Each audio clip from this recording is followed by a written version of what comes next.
Hey,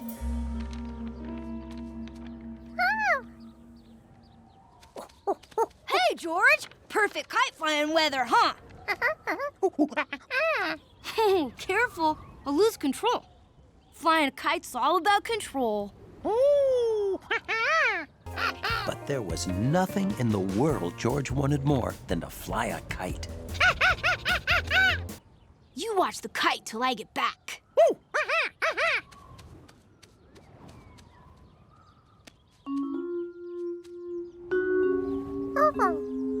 George figured he could watch the kite even better while it flew.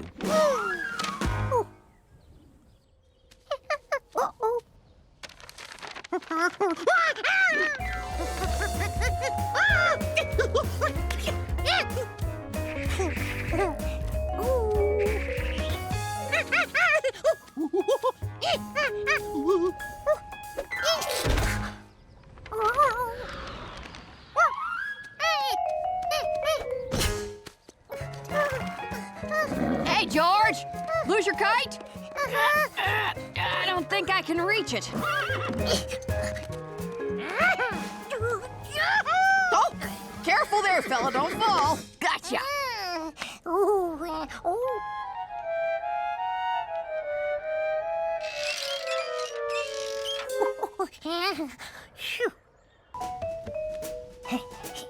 Now, if you don't want to lose hold of that, tie it around something. George was really flying that kite now. Or maybe it was flying him.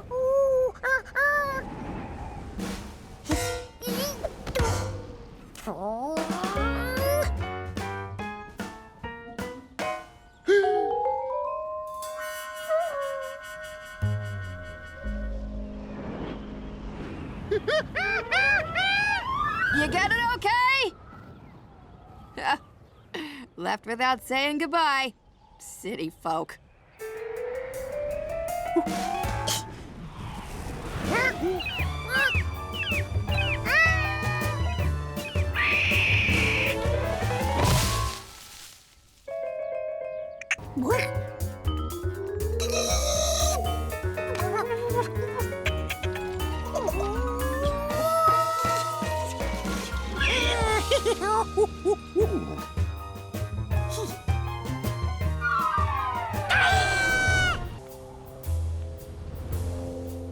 The world below looked beautiful and unfamiliar.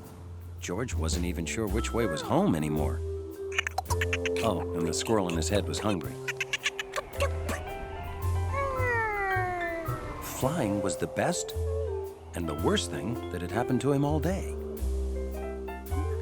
Join! If polished shoes were lucky, a polished bowling ball must be super duper lucky. George decided to surprise the man by polishing his ball. This was the heaviest bowling ball ever. Fortunately, it rolled.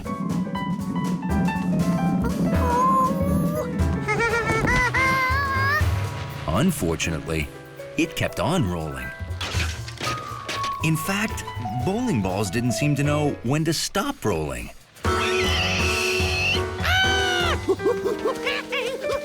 Merrily, merrily, merrily, merrily, lots of strikes and spares.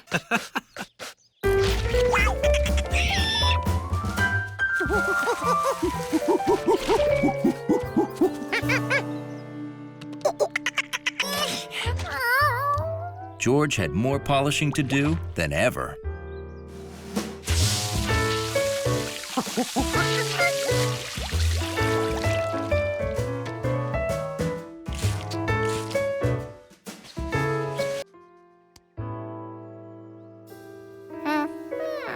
Of course, it was the yard that was uneven. Just to make sure, he tested again on a smooth surface.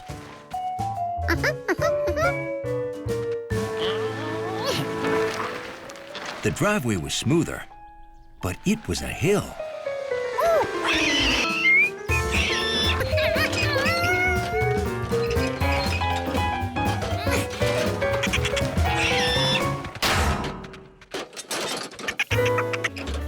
What George really needed for his test was a smooth, flat surface. A smooth, flat, hard surface.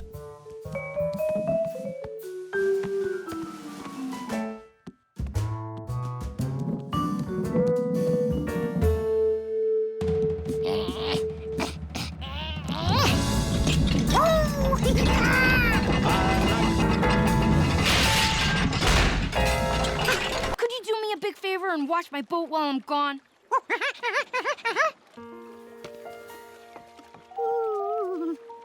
See you soon. George knew boat watching was serious business.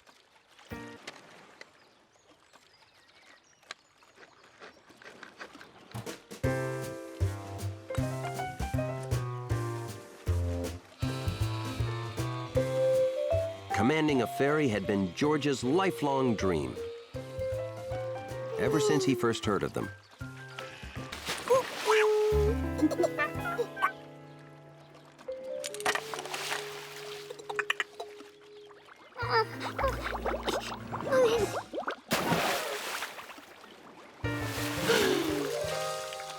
It looked good as new.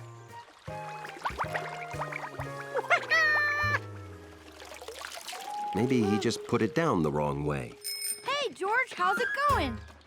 I'll be back after I deliver the rest of these papers. Thanks for taking good care of my boat.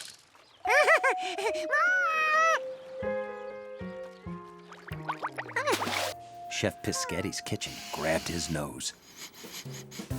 Chef Pischetti's kitchen was like a nose circus. He'd seen the chef put the rest of it in the pot. It didn't smell like much, and the steam coming out was hot. George had to be careful.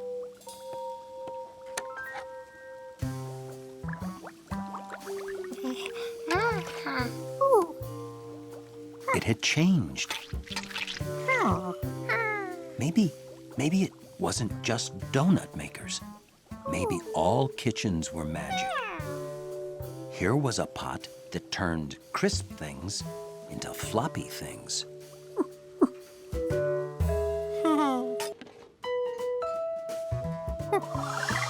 A soft, floppy egg.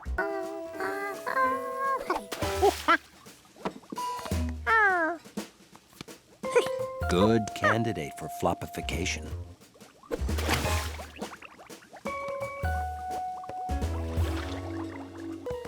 The great big onion looked pretty hard.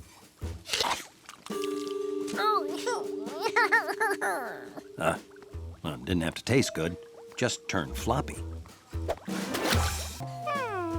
If sugar were soft and floppy, instead of grainy, you could chew it all day like gum. He put some sugar in the floppification pot.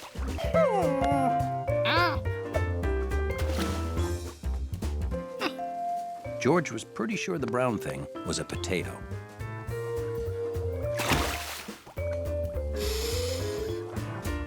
Weird.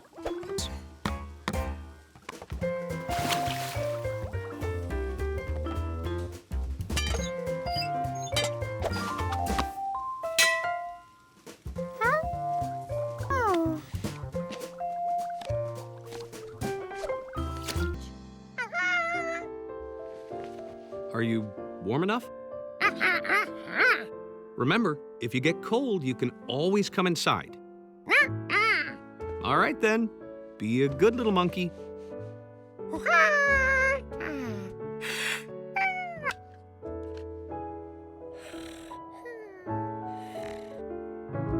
Two hours later, he woke up freezing.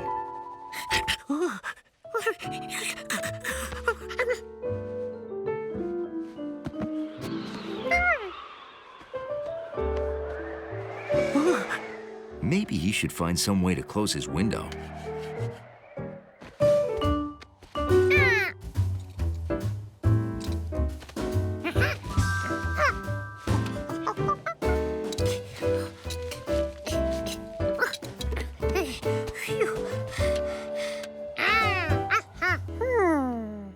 It was definitely less windy, but it didn't feel any warmer.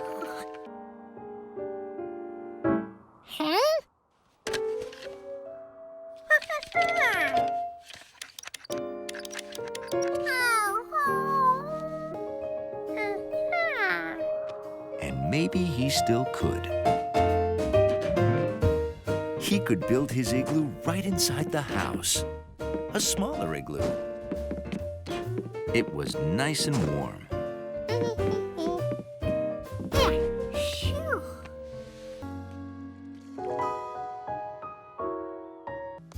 Oh, boy. George!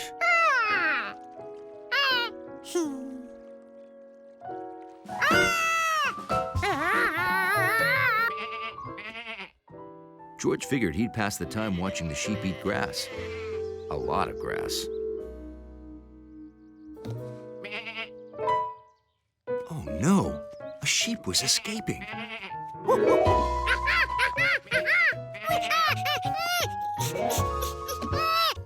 Now what was the whistle for help runaway sheep? George didn't know, so he guessed.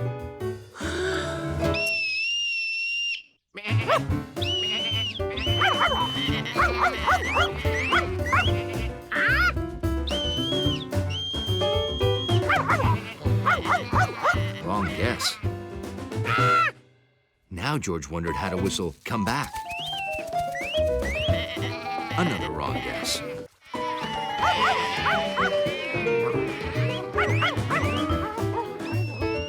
He tried every whistle he could think of to get Bo to turn the sheep around.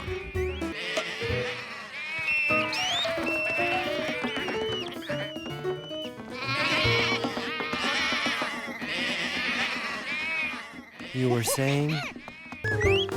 The sheep ended up at George's house.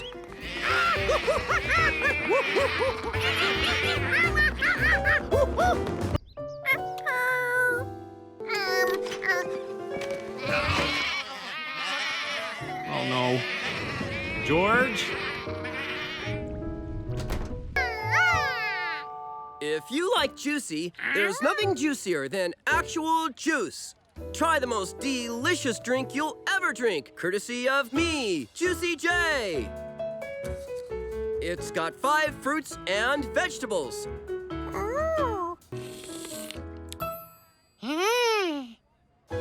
That was the best drink George ever drank.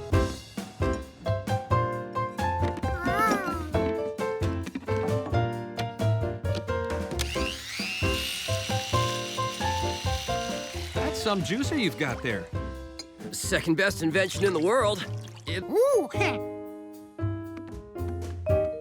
George figured a smart monkey all by himself should be able to work this thing. It's got 5 fruits and vegetables, plus a special secret ingredient. Apples are red, and peppers, and strawberries, and watermelons.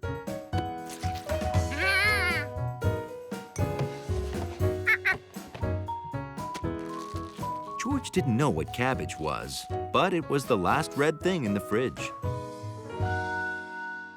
5 red things.